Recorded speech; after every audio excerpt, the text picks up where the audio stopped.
Nobody talks about Generation X and money. Seriously, we analyze boomers and their real estate obsession. We write entire think pieces about millennials and avocado toast. Gen Z gets TikTok breakdowns about their side hustles every other week. But there's this whole generation sitting quietly in the middle, born between 1965 and 1980, doing things with money that make absolutely no sense on the surface. And nobody is asking why. Your coworker who has quietly amassed more wealth than anyone in your office but drives a 2009 Camry with 140,000 miles on it. Your aunt who will drop $600 on front row concert tickets without blinking but clips coupons at the grocery store. The guy who built 3 income streams while keeping his corporate job and still checks his account balance before every purchase. These are not random quirks. These are not contradictions. These are the outputs of a specific psychological operating system, one that got installed by a sequence of economic events that no other generation lived through in quite the same way. Today, we're going to reverse engineer that operating system, because once you understand where Gen X money behavior actually comes from, it stops looking weird. It starts looking like the most rational response imaginable to the world they grew up in. The formula that got broken. To understand any generation's money psychology, you have to start with the world they were promised. For Gen X, that world looked like this. It's 1979. You're 12 years old. Your dad has worked at the same company for 11 years. Same desk, same paycheck, every 2 weeks, like clockwork.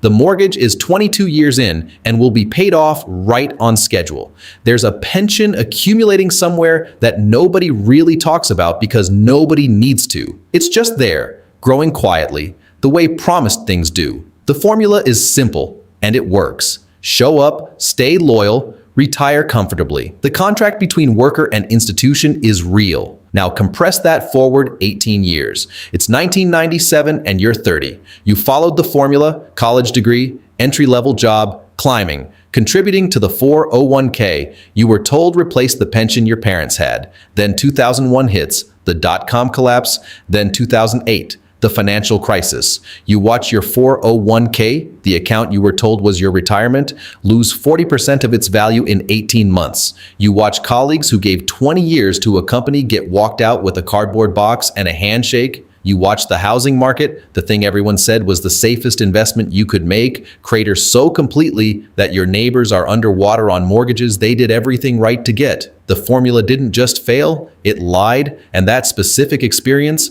of doing everything you were told by the rules you were given and watching the rug get pulled anyway, is the single event that explains every money habit Gen X has today. It's not confusion, it's calibration. They calibrated to a world that changes the rules without notice.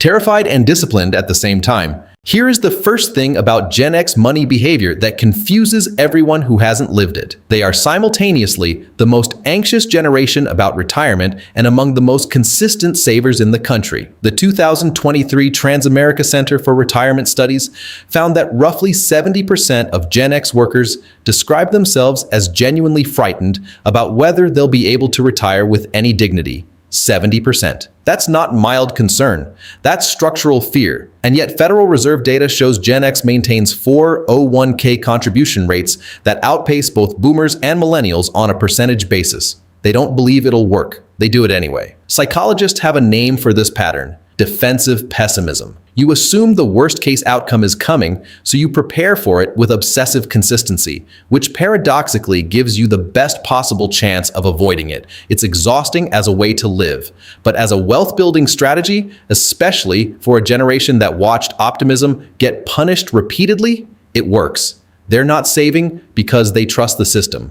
They're saving because they absolutely do not trust the system, and they refuse to be caught unprepared when it fails again. There's a massive difference between those two motivations. The outcome looks identical from the outside. The psychology underneath them is completely opposite. Multiple income streams aren't ambition, they're armor. Here's something Gen X figured out decades before the rest of the culture gave it a name. Federal Reserve data shows Gen X has higher rates of self-employment and secondary income sources than both boomers and millennials. They had side income before side income was a lifestyle brand. But here's the part that gets lost in every hustle culture conversation about this generation. Almost none of them built secondary income because they wanted to. They built it because they watched what happened to people who didn't have it. It's 1994. You're watching your mom's company restructure. People who joined that organization before you were born, loyal, tenured, experienced, are suddenly unemployed at 52. No warning, no safety net, a form letter, and a severance check that runs out in 4 months. That image burned into a generation's brain with a clarity that no financial seminar ever could. The lesson was not find your passion and monetize it. The lesson was never, under any circumstances, let one institution be the only thing standing between you and financial ruin. So they built the Etsy shop. They took the consulting clients. They bought the rental property. They kept the day job while doing all of it, not because they couldn't commit, but because commitment to one employer had already been proven to be a liability, not a virtue. It's not ambition, it's armor. And the distinction matters enormously if you want to understand why they won't stop, even when they could afford to. Zero loyalty to institutions, fierce loyalty to people and products. This one confuses marketers more than almost anything else about this generation. An Adobe study found Gen Xers are 34% more likely than millennials to maintain loyalty to brands they've used since youth, even when cheaper or objectively better alternatives exist. They'll drive across town for the coffee shop where the owner knows their order. They'll still buy the same brand of jeans they bought at 19. They'll still listen to the same bands. They'll still use products and services that have been on the market since Reagan was president. And at the same time, they will leave a job via email. They'll fire a financial institution without a second thought. They feel no guilt walking away from a bank, a corporation, or an employer that no longer serves them. Zero loyalty, zero ceremony. The psychology here is completely consistent once you understand the operating system. Institutions betrayed them. People and products didn't, or at least when a person betrays you, there's accountability. You can name it, confront it, process it. When a corporation does it, you get a press release and a restructuring announcement, and nobody is responsible for anything. So they moved their trust from organizations to the specific, personal, and tangible. The brand that delivered consistently for 30 years. The business owner who remembers their name. The product that never once lied about what it was. It's not nostalgia. It's a very precise allocation of trust based on a very long track record of evidence. They save obsessively and spend extravagantly, both for the same reason. This is the Gen X money behavior that looks the most like a contradiction until you understand the one principle driving both sides of it. Eventbrite data shows Gen Xers spend more on live experiences, concerts, travel, events, than any other generation in absolute dollar terms, roughly $3,000 a year on average, higher than millennials, higher than boomers. For a generation often described as financially anxious and conservative, that number surprises people. But here's what's not surprising when you sit with it. They watched houses go underwater. They watched retirement accounts get cut in half. They watched company stock, the kind your employer encouraged you to load up on, go to zero when the company did. They learned through direct, repeated, painful experience that things can be taken from you, experiences cannot. Nobody can repossess the memory of that concert in 1996. The market crash of 2008 cannot foreclose on the trip you took in 2004. Your possessions lose value, get stolen, become liabilities. Your experiences become permanent. In a world where Gen X learned that almost any asset can be stripped away by forces outside their control, experiences offer something almost nothing else does. A return that's guaranteed because it's already been collected. So the same psychology driving their obsessive saving is driving their experiential spending. Save aggressively because systems fail. Spend on experiences because they're the only asset class the system can never touch. That's not a contradiction. That is a coherent, internally consistent financial philosophy, built by people who got educated about asset vulnerability the hard way. Strategic about debt in a way no other generation is. Experian data shows Gen X carries the highest total debt load of any generation. That sounds alarming until you look at what the debt is and how it's being managed. They will take a $400,000 mortgage. They will not carry a $2,000 credit card balance. And that distinction is not random.